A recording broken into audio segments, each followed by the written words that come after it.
right, everybody, welcome back to the podcast. You got your boy Xage here, of course, joined by my lovely bestie, Faiz Haque, once again. Yeah. Yeah, What's up? So excited. sorry, truth is, I'm so excited to talk to you for the next hour and a half. truth is, we're recording this at the end because I forgot to record for the first, 60 seconds, so I just have to segue us in, but Faiz came on a couple years ago and reminded me recently that when he came on that first time was actually, our first time meeting each other. And since then, he had a crazy experience, changing his perspective and getting beaten down to be able to rise back up from the ashes. I was talking about this with the boys last night, and I didn't really want to tell your story for you. So tell us a little bit about that. I'm flattered that you were talking about me on a different episode of this. Learn a lot from you. Thanks, dude. Likewise. I think everyone, when they're growing up, they're 19, 20, whenever they, start to learn things. And I was just getting that phase of my life where I was, realized what life was. I was realizing, what just, consciousness and, experiencing life is and, living and being able to choose and have autonomy over, the things you do and, the way you think. The way you think, more, very importantly, who you spend time with, whatever. So there was definitely, a big switch. Probably before I went on your podcast originally, call it whatever you want, spiritual awakening, just the coming of age moment, whatever. I started realizing that I was very powerful. I was more powerful than I thought in terms of who I am and what I'm capable of doing. And I guess really just my vision for of the things around me and of the experiences around me and of the world around me, of the realm around me. Everyone goes through that experience. And then I was in a position where I felt like I was all of a sudden on a higher plane than them. And it sounds pretentious. It's kind of like that thing of I literally saw this meme today. It's this comic strip of a monk. The first side is I've defeated my ego. I've killed my ego. And then it's nothing for 2 slides. And then the fourth slide is I'm so much better than everyone else because I've defeated my ego. And so I think that's what I went through. So I defeated my ego. Then I thought I was better than everyone else for defeating my ego. And now I understand that everyone else is more like me than is different than me. And when I first had this experience of just becoming more spiritual, becoming more call it transcendent. I don't like using the word spiritual as much or woke or consciousness or whatever, just because not that it's inaccurate, just because it's thrown around a lot. I like to think of myself as a transcendent person, not necessarily spiritual, because I also very much appreciate the physical world. I went through this thing. I was oh, the world sucks. I'm just trying to transcend. I'm better than this shit. But then I gradually was nah, this is where I'm from. This is what I know. This is what I enjoy. And so now I'm back around the circle. I've had all those experiences. I can be in certain mind states more than others if I would like to, but I really just I just really just want to be a normal dude and just appreciate other normal dudes. 2 questions arise from listening to that. One is, what do you think the positive is in being a normal dude?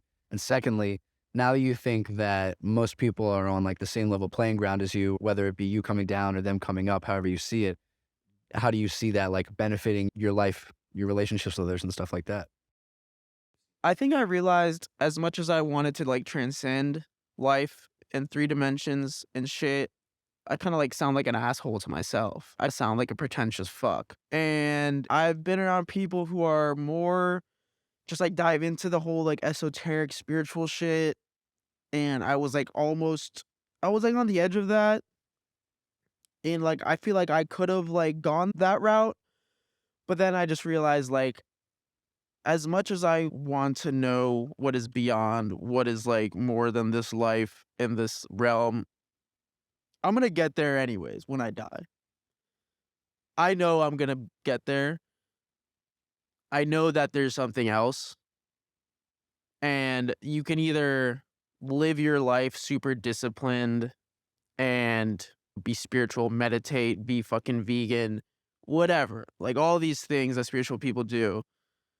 Astrology, fucking crystals, essential oil, whatever. They're my people, bro. You better chill. That's what I'm saying. Anyways, but then I was nah, I just want to enjoy life for what this is. I want to appreciate this thing that I wanted to get away from and learn more about, like, the other side of things, and then I realized, like, wait, like, I'm literally, like, this is what this is for.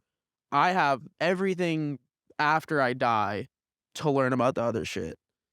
So, I just didn't want to not that I think it would be wasting your life for, like, people who do that. For a second, I thought that's what I wanted, and maybe I will want that at some point in my life, but, like, right now, like, I'm young, I'm learning, like, I'm just trying to, like, learn. I'm trying to dive deeper into just, like, regular world stuff. What is it like to be an individual surviving in this Yeah, planet? like, I like this dimension. I like being a human on Earth, and, like, you can talk shit about Earth, you can talk shit about humans, you can talk shit about America, whatever, like, whatever this society is, but, like, I'm here, and I've always felt very close to, like, my background and, like, where I'm from, like, just, like, my life, who I am, like, I'm Fez, I'm a human who was born in fucking California, and I live in California, and, like, that's who I am. I do think that the power of perspective is great. That's something that I've grown to realize in my adult life as well, is that you can take two people and give them the exact same experience, and they will not only like look at it differently, but also it will affect the way they will grow from it just based on their perspective of that situation. Like one person could look at it like it was the worst thing in the world, and one person could be like, well, it was an opportunity to grow. And those two people will experience totally different realities moving forward. So having a moment to come up with a new perspective is almost always valuable. And I don't know what it is exactly about what you were saying to me when we were having that discussion in the KXSC studio, but I did feel like it was something really important that you went through, and I just really appreciate when people that are close to me are able to, like, go through some really important moments in their life. I think a lot of people that I was once close with kind of shy away from those kinds of experiences and shy away from being put in an uncomfortable situation and being made to grow from it, and so I think it's really cool that you're able to do that and kinda walk away from it in a better light. Was there a particular moment or series of events that kinda led you to feel like it was time to change this perspective? I don't know, it's never been, like, an event, it's always been, like, very gradual. I think I just naturally started to feel a little give in certain parts of my life. Like, one example, which is a great example, I guess, to talk is, like, UFOs, right? You know, I'm, like, super into UFOs, always have been, and I just got more and more interested in them, like, because of many different reasons. One of them was Tom DeLonge, the Blink-182 guy. He has another company called To The Stars, which is, like, a really weird company that's, like, half music, movie production, and half, like, UFO government research. They have contracts with the government, and they produce, like, TV series about UFOs, like, whatever. So I was always, like, drawn to UFOs. Blink-182 has always been, like, one of my favorite bands. And then, like, in a weird, like, coincidence kinda thing, like, this singer who is, like, one of the most influential songwriters of my childhood, Tom DeLonge wrote all the Blink-182 songs and shit, just happens to be the guy who, like, re-sparked, like, the UFO conversation in America and in the world. And so I was, like, just up to date on all the UFO stuff a few, like, 3, 4 years ago, like, the government started acknowledging all this stuff, and people were saying, like, "Oh, like, disclosure is gonna happen," and disclosure in the UFO community is, like, the returning of Jesus. Like, they talk about this event that's, like, gonna happen. It's gonna be when, like, the government, like, finally acknowledges UFOs and, like, whatever, and blah, blah, blah. And there's been a lot of, like, videos come out. I was super in it. I was, like, talking about it on my podcast. I was writing articles about it. I would talk to my parents about it. I'd talk to my brother about it. I would talk to different people about it. It was frustrating. Like, some people were more receptive to it, some people weren't. And basically, like, I'm telling this whole story because, like, I don't care about, like, being active in the UFO discourse. And, like, probably 2 years ago, I was like, I wanna, like, help bring this stuff out. I wanna help expose this, and, like, I think it's gonna be, like, a big step for humanity and, like, all this stuff. There's crazy stories. I don't know how much you know about it, but, like, there's stories from, like, ancient times all the way up till now, military. It's a whole zeitgeist, right? Whatever. And I've had experiences myself where I've seen UFOs, I've felt UFOs, and basically I realized that it's both in terms of my experiences and, like, what I had read and heard from other people, that the phenomenon is, like, much more complex than it seems. I basically realized that it's more of a conscious phenomenon than a physical one. I'll say this, there's 2 prevailing, like, schools of thought. in the UFO community. There's the extraterrestrial hypothesis and there's the interdimensional hypothesis. The extraterrestrial hypothesis is more the traditional one. Flying saucers are coming from other galaxies, other planets with aliens in them, coming down, doing whatever they do after that. The interdimensional hypothesis is that they're coming in and out of dimensions. And now there's actually like some level of research on like the physics of how these things work. And it's like, oh, they create actually a pocket of gravity within our space time. And it allows them to like move with no aerodynamics, no drag. It's essentially time travel. Anyways, so then I was like, damn, like that's crazy. And then like I learned more about the interdimensional hypothesis and like more about like people's abduction stories, people's encounters with them, blah, blah, blah. And then like I combined that like with my experiences, what I had seen, what I had felt at certain times.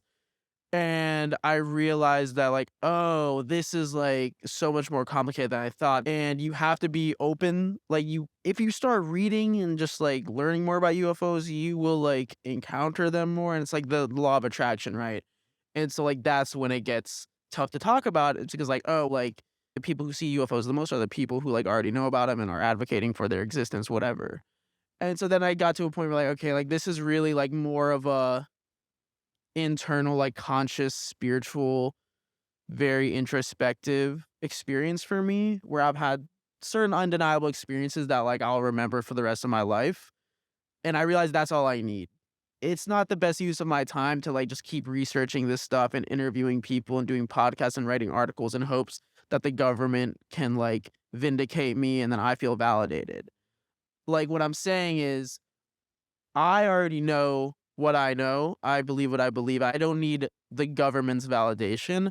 And we only have so much time on this earth. I want to spend it doing normal human things. I want to spend it just like having a good time, not being too heady, not being too like, I want to change the world, not being too like, I'm special, I have vision, I'm fucking awake, whatever, right? And then that also combined with just learning more about the US government, other world governments, the CIA, other organizations, other societies. And I'm like, there's so many things I want from the US government on a more basic level before UFOs. Like, I don't care. Like, That's so like true. let's talk about the basics, okay? Like, stop taxing me so much. Fix the fucking roads in LA.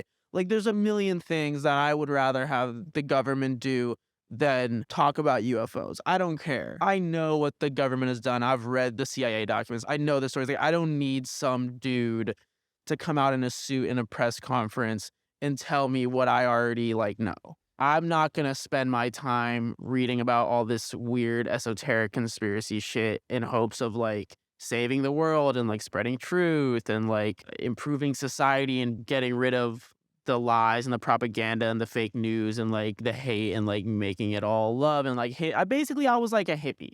Well, I like the way you use that word. It sounded negative. Yeah, like very anti-authority, like all that stuff. Not in a negative way. Like I still would like to consider myself a hippie. I won't just because like whatever. But yeah, now I don't care. Like I know what I know.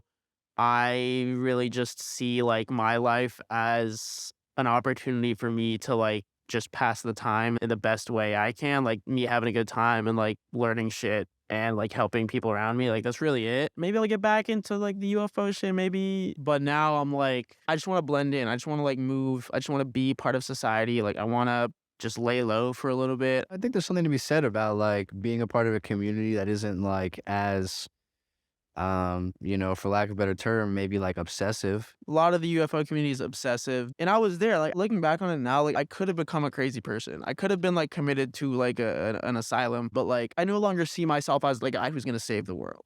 A totally fair statement to feel. I will say as like more or less as like a closing statement on this, I feel like you still can be someone who saves the world. There's just smaller pictures. And it reminds me of a conversation I was just having with the boys last night where it's like legacy is important to not necessarily everyone, but most people. Legacy is something that we all really seek after. And some people's legacy is devoted to like the creation of something that lasts longer than them and why it relates to that very much. But something that I relate to more is more like my legacy will live on through the people that I've touched. And I don't want to be some person who sits here and act like I've done some Gandhi work or anything like that. But I do think if you can reflect back when you're, getting older, if you're able to look back and reflect on scenarios you had with people where you were able to like provide them a shoulder to cry on or like some insight in a tricky situation they were dealing with and stuff like that, those are the microchasms of saving the world. Because at the end of the day, we just need more positive people who are like having a positive experience in the world. Because it's really the people who have the negative perspective, who have the negative experience, who take it on other people, and they just make the place worse. That's what it is. I literally wrote this down in my notes app once, and it was something like, make other people's free time better. Make other people's free time better. Like, people have their jobs, people do what they have to do to get by. And then they have like the time for themselves. And if everyone just tried to make other people's free time better, that would be good. Totally agree. But I do want to talk about your work experience. I want to know any like juicy gossip that might be going on. Just kidding. But I do want to know like you're working for an agency now and you have been doing the agency thing for a while at this point. But for some people who may not know, describe like exactly what an agency does, maybe like the shortest version. We like field offers. I specifically work in the festivals department. So I and my team, basically, we have relationships with all these festival buyers all over the country and all over the world. And we bring in festival offers for our entire roster, the agency's entire roster of clients. We'll talk to a music festival like Outside Land. We'll get the offer and we'll give that offer to the agent who actually represents the artist. And on a higher scale, like an agent is responsible for getting live bookings for an artist. Anytime you see a concert, like an agent got that for the I artist. still don't know how I feel about the whole idea of agents and everything like that, just on a personal level, but on a professional level, do you think that working for an agency has altered your view of the industry in any capacity? My first job at an agency really turned me off because I was so different than my boss. And the type of person he was just not who I ever wanted to be. But I realized that was him. He's a very successful agent. He has a mixed reputation, but like he's good at what he does. And I realized that he was good at what he does is because he was being himself. He was using his big abrasive personality to do his work. And I didn't like that because like that's not how I wanted to do. Like that's not how, we didn't have a good working relationship because the way I wanted to be managed and taught and mentored was not the way he wanted to do it. And so I kind of found more energy, just like was more optimistic after that. Literally, bro, the next day I hit up one of the HR guys at ICM who like is at WME now, got me an interview, literally like 2 days. And then I was hired like a week later. And then you know what happened with the WME thing. I told you, I'll skip that part. Didn't get the job. Kind of like, why don't you don't have to name drop, you can talk about it. What a crazy ass real life experience. They weren't even that bad. It was when I was in the state of mind that I have shit to say and what I have to say is important. So listen to me. And like that's what the whole background check thing. That I think we also talked about that on my radio show. Like that was a really humbling experience for me because although I knew I wasn't wrong, I learned a big lesson. I learned a big lesson, and that's one of the other things that like told me to just be chill, like just like get along with people, don't start shit. Like Do you think some of your tweets are aggro? that's what I'm like. I know they're not, but like I needed to have that response to something. That's what I mean. Like, I gained from it. Anyways, they rescinded the offer, so I never got a job at WME. But again, like that goes back to the point. Like I just hit up my friend at Wasserman. He recommended me for a position. I was interviewed the next week. A week after that, I was my first. Like I was working. And so I was just like, damn, like the agency world has just like embraced me more. And Live Nation and like all those companies just said fuck you to me so many times. So here I am now with a renewed like motivation to be an agent. Now I want to be an agent. Like I want to become an agent. When I was at my first agency job, like I didn't want that. And agents do have like this reputation of like being assholes and being very like I'm worried about you being an agent. there's a lot of different like I'll say there's a lot of different types of agents. There's a lot of different types of agents, and as many different types of people there are, as many different personalities there are that many different agents. And it is like inherently a thing that like it does reward you to be aggressive and aggro, and like it's like an extension of being an artist. It's like it's all egos, it's all clout, it's all perception, it's all marketing. Some of the most stupid shit that I deal with at working at an agency or being an assistant at an agency. Like, I work in the festival department, so like all these there's been so many like festival announces recently, right? All of those lineups, ad mats that you see, all those posters, like, they send them to us first. They send them like, hey, they send them to me and my boss. They're like, hey, this is our proposed billing lineup. Can we get your approval from your agents, from your artists that like we're good to like post this?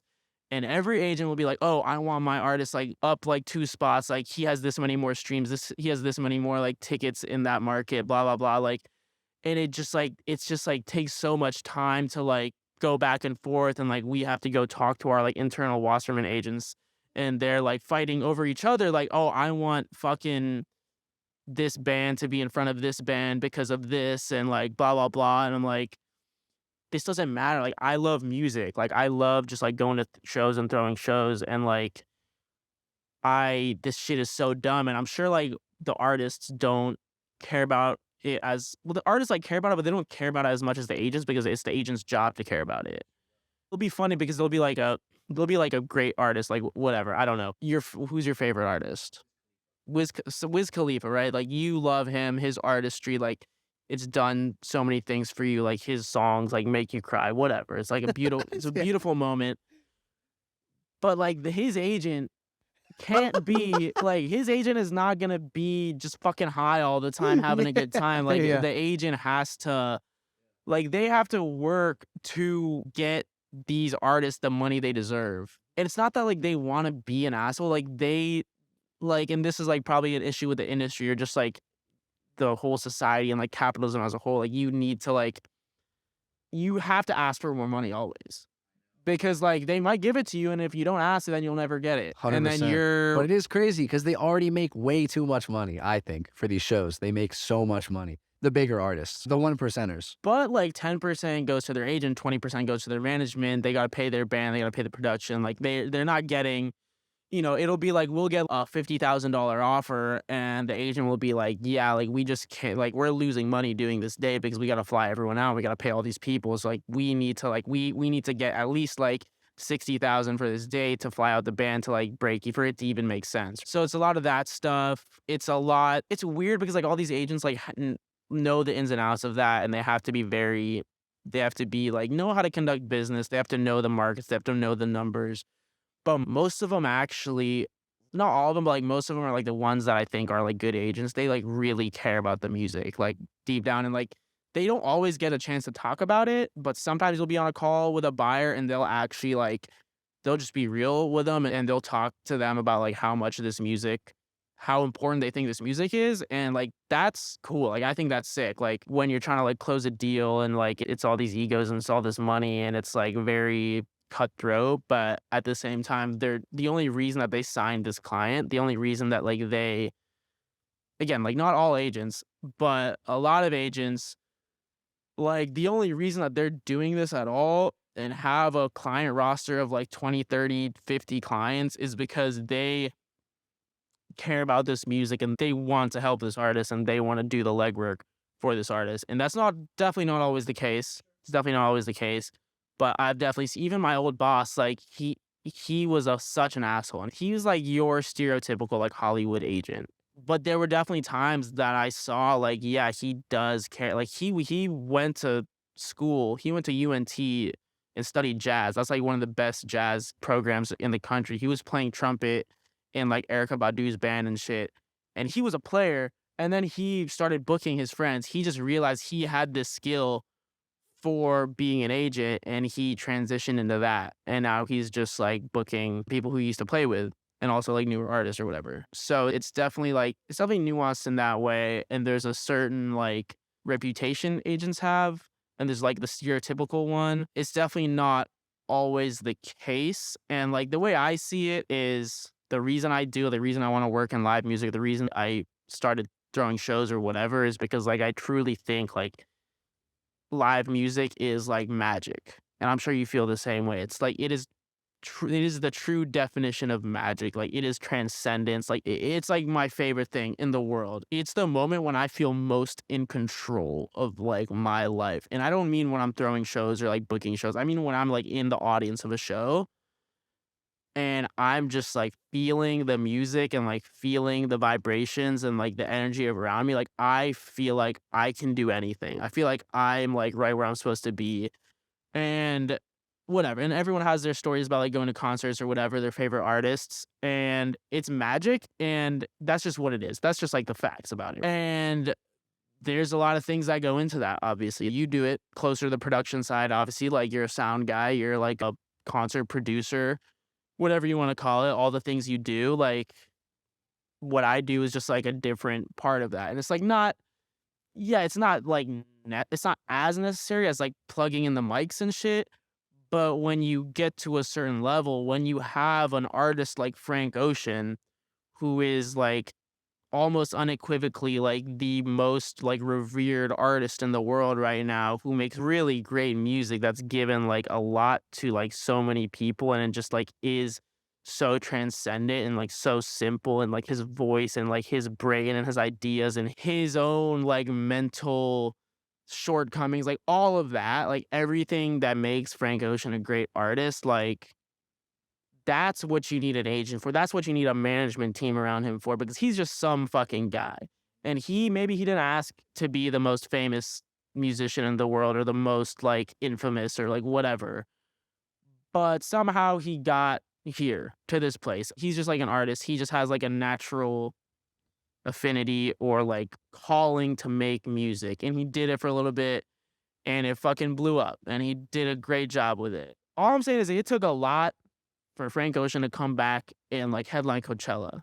And that night when he comes back and performs on that first weekend on Sunday night, and there's like hundreds of thousands of people like watching him, like that is gonna provide like so much like joy and memories and just like pure euphoria to people, including him, I hope, and everyone around him and everyone in the crowd.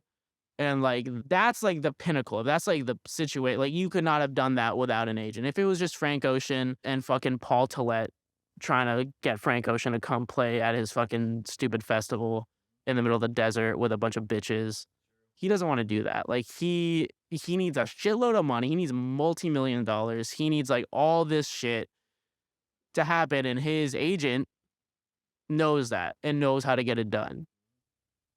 Well, he also couldn't possibly do both, make the music and sell it. Exactly. He like I don't know him. I don't know what the fuck he's going. I don't know what he's dealing with.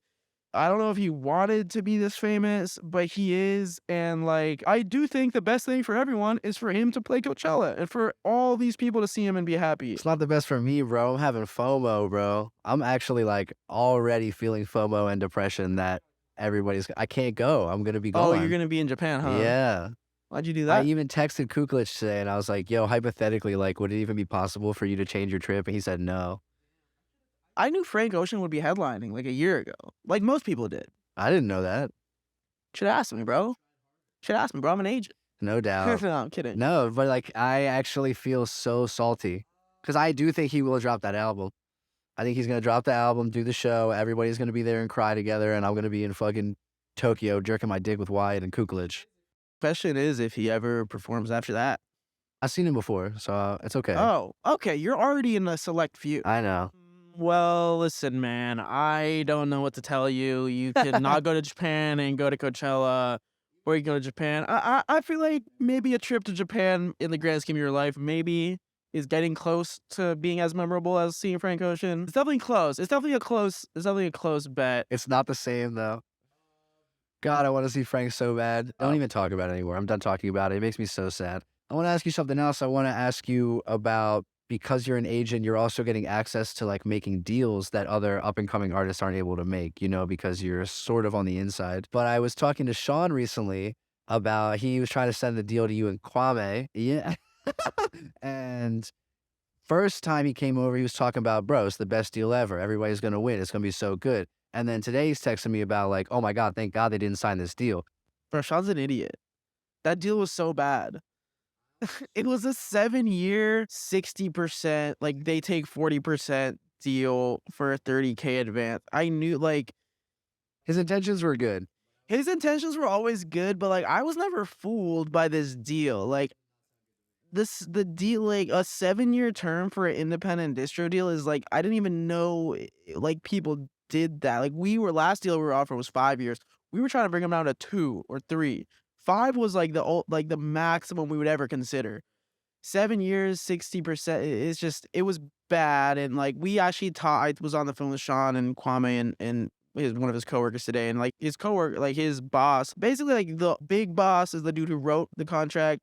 The little boss, who's the chill one, he was gonna write it, but then like the big boss took over it and just like fucked us. Yeah, no, I knew that deal. Like Sean didn't. No one. I wasn't fooled. I liked hearing what you had to say about it because I do think it's interesting that we all went to school together, so we all became friends, and now we all work in the same industry together. So there is a lot of like crossing paths and also conflict of interest. Like this may have only been one experience you've had so far, but like how do you feel about this concept of like, even Kwame is your friend and you are working for him, you're working together, however you want to see it. And I feel like the whole working intimately with your friends can be complicated. I think it's great that you and Shaw were able to like look at this together and be like, this is a joke and like walk away happy. But I feel like some people would not be able to take it that well. Do you have any fear or have you had any experiences of working with friends where it's been weird? It's definitely like a give and take. It's like both sides of the coin. I think it's good to work with friends. I think you can, but you just have to like realize that like you got to keep your priorities in order. The thing about this deal with Sean is like we were like, okay, we had like our homie is working at a distribution company, so we can get a deal now, which is what happened. But the mistake was from the distribution company's perspective, who's writing, like his boss, Sean's literally he's been working like 2 months at this company. It's not from their perspective, like this is an opportunity for us to give an artist a shitty deal because his friend works here and he thinks that he's getting a hookup. What really needs to happen is like Sean needs to like work his way up. Like his boss's boss is probably giving his homies deals, good deals. He's not going to give us a good deal because Sean's been working for 2 months. He's like bottom of the food chain. And he's like, hey, my fucking roommate and friend, like they got this good music, like give him a deal. Like that, like from the distribution company's perspective, it's like, oh, they're sitting ducks. They're like hungry for a deal, and now they finally have an in at a company. So we got them right where we want them. Let's send them a 7-year, 40% deal. And like, luckily, we were smart enough to like realize it was bullshit. But like, not all people are. Not all people are. I don't hate the idea of working with friends because, like, music specifically is a very relationship-based business industry. You work with your friends, but you also like get hired by your friends. There's not an extensive interview process. It's like really just like a vibe check. And the reason I think it's fine to work with friends is like because there's so many personalities, because there's so many, like we've seen, like there's so many different cliques in the music industry. Like there's like the douchebags, there's like the cool guys, there's like the music nerds, there's like whatever you want to call it. I don't know where I fall into that. He's a dirty old hippie, bro. Yeah, it's a fucking hippie. I've definitely come across people that like I wouldn't want to work with as much, or like wouldn't be as good at working with, and like I don't get mad at it because like I just know that there's so many other people who are like-minded enough for me that I can work with them. And there's a lot of like working with people because you have a history with them in between like promoters and agents. Like agents will have certain promoters in certain markets when they're routing a tour and they're going like Chicago to New York or whatever. They'll be like, okay, like Chicago, like this is my guy in Chicago. Like this promoter in Chicago, like has always had my back. He's always given me good deals, always had a good show. He's gonna be like my go-to guy in Chicago. And you probably know a few people in Chicago, but like you might have a first choice, like out of courtesy, out of respect, out of history.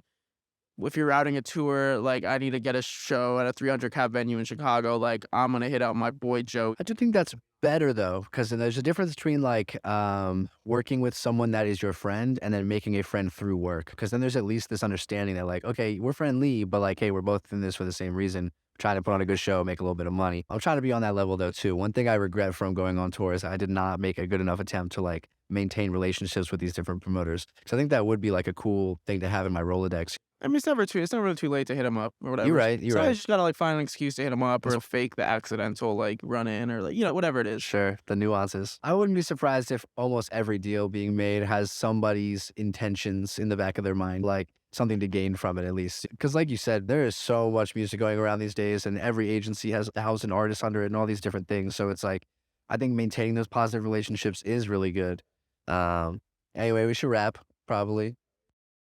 I want to apologize to you and anybody listening. One thing I neglected to do is I wanted to go back to our previous recording, take some funny clips from it, and then like react to them together.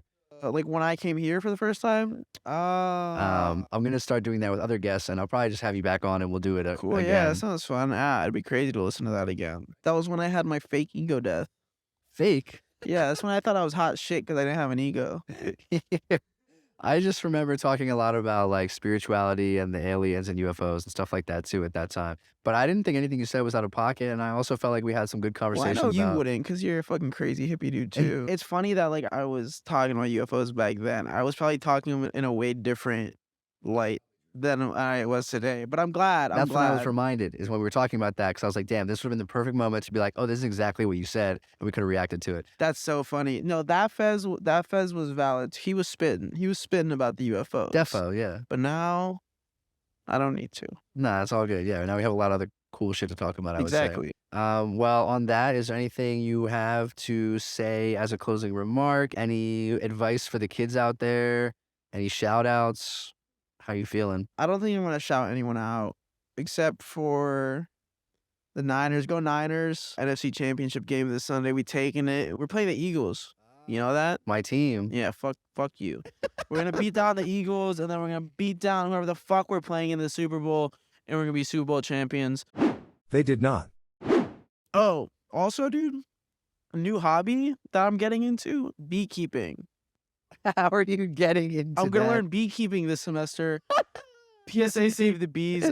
Bees are just cool. I've been pretty into bees for a little bit, and a friend of mine like used to beekeep back in the day, so I joined the Los Angeles County Beekeepers Association, and I'm gonna start taking monthly classes starting in February. And maybe one day I'll have my own beehive in the backyard. I would love that for you. I don't like beekeeping. Like for myself personally, I don't like bees. They sting me and they hurt me. I've never been stung by a bee. I think they're all right. Bees are crazy. They are crazy. I know about the telepathy, and I know about the pollen and the honey and all that You shit. know about the genetic engineering? I don't. Bro, so do you know what a queen bee is? I know what it is. What is it? It's the queen. Right. You know how they look different? A little bit, yeah. Like, you think in your head that they're like a different species? Do you think they're a different species? I never really thought about this before. Right, never thought about it. This is what happened. So they're all bees in the hive. All of them are the same. And somehow they use telepathy to decide. They choose a queen. And at the time, the queen just looks like a normal bee. And all the bees go around the queen and they throw up some shit. Some shit. I don't know what it is. I'll find out. Throw it up on the bee, on the queen. And this chemical substance changes the DNA of the bee. Changes the DNA. It grows new organs and becomes the queen bee. Whoa. They change their DNA, bro. It's genetic engineering done by bee throw up. That is crazy. I don't even know why they need to have a queen. That's like what's new with me. I'm doing beekeeping. Besides that, just thanks for having me on. My only like words to everyone is just like think harder, be smarter. Think harder and be smarter. Okay. I think that's good advice. On that note, everybody, if you made it this far, I appreciate you. I love you. Hopefully you enjoyed this first installment of Xage's podcast back with a guest. Shout out Gabby again for making the art. You should have Gabby on. Of course. Duh, of course. Gabby is one of my top tier favorite people. Like, it has much to do with her savagery and not giving a fuck about people, but I also think like her perspective on life is unique. And I'm sure you feel that way too. It is very unique. Yeah, so I really enjoy like what she has to say about certain things. She has a good perspective on things. She could be rude, but I love her for that. It doesn't matter to me. I grew up around strong women, so it's whatever. All right, well, thanks for listening. Goodbye. Bye. Yeah, yeah, yeah, yeah. Yeah. Lover boy, do your little dance on that boulevard. Brody just told me that you're a star. Brody just told me be who you are. I see you, lover boy. You write a poem, you heard they love it. You tell them how like you Robbie Johnson. She say you cute, now you acting awkward. Lover boy, do your little dance on that boulevard. Brody just told me that that you're a star. Brody just told me be who you are. I see you, lover boy. You write a poem, you heard they love it. You tell them how like you Robbie Johnson. She say you cute, now you acting awkward. Lover boy, I need a response from you. I want the word, I want the verse, I want the nouns and verbs, I want the sentences. I don't like resent, I don't regret the shit. I make a choice, I'ma repent this shit.